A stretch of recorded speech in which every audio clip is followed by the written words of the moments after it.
El término geoestadística fue utilizado por primera vez por el año 62 por Materón y se considera una rama importante de la geografía matemática.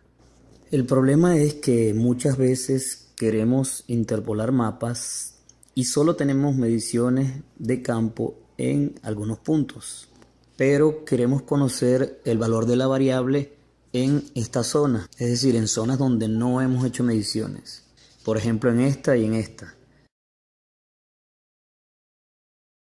La geoestadística es aplicada en muchísimas ramas de la ciencia, sobre todo en la interpolación de variables naturales y en la construcción de modelos digitales de elevación. Pero también tiene aplicaciones, por ejemplo, en el estudio de aguas subterráneas y en la georreferenciación del delito, por ejemplo. Es decir, cualquier variable espacialmente distribuida.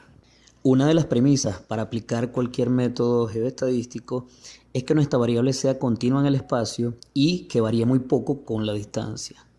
Otra de las aplicaciones prácticas es la densificación de cualquier red de puntos o nube de puntos.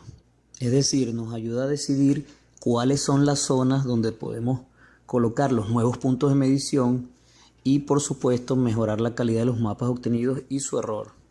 Como ya dijimos, en la mayoría de los casos se conocen las mediciones en escasos puntos.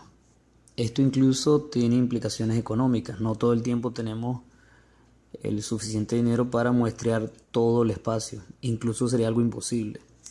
Entonces nos toca predecir el valor de la variable en las zonas que no fueron muestreadas. En este caso, ponemos un ejemplo.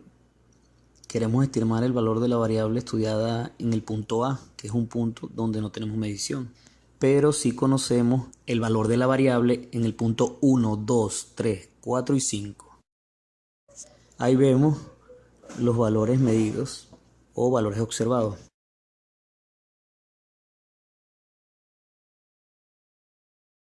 Y tenemos dos formas de abordar el problema. El primero sería promediar todos los valores y asignárselos al punto A. Es decir, asignarle el promedio de todos los valores medidos al punto A, que es nuestro punto de no medición. Y la opción B sería ponderar en función de la distancia relativa. Es decir, los puntos que estén más cerca de A tendrán mayor influencia sobre A y los puntos que estén más lejos, por ejemplo el punto 5, tendrán menos influencia. Si usamos el criterio A, es decir, promediar los puntos, ahí tenemos el resultado. Nos dice que A tendrá un valor de 366.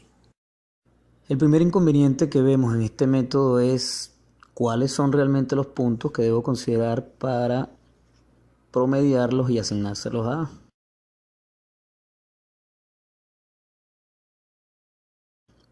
El del círculo azul, por ejemplo, o el del círculo rojo. Veamos el segundo enfoque, el enfoque B, es decir, ponderar en función de la distancia. En este caso conocemos los valores de la variable en los 5 puntos estudiados y también conocemos la distancia entre ese punto y A. El punto más alejado será el punto 5. El punto más cercano a A sería el punto 1 y el 5.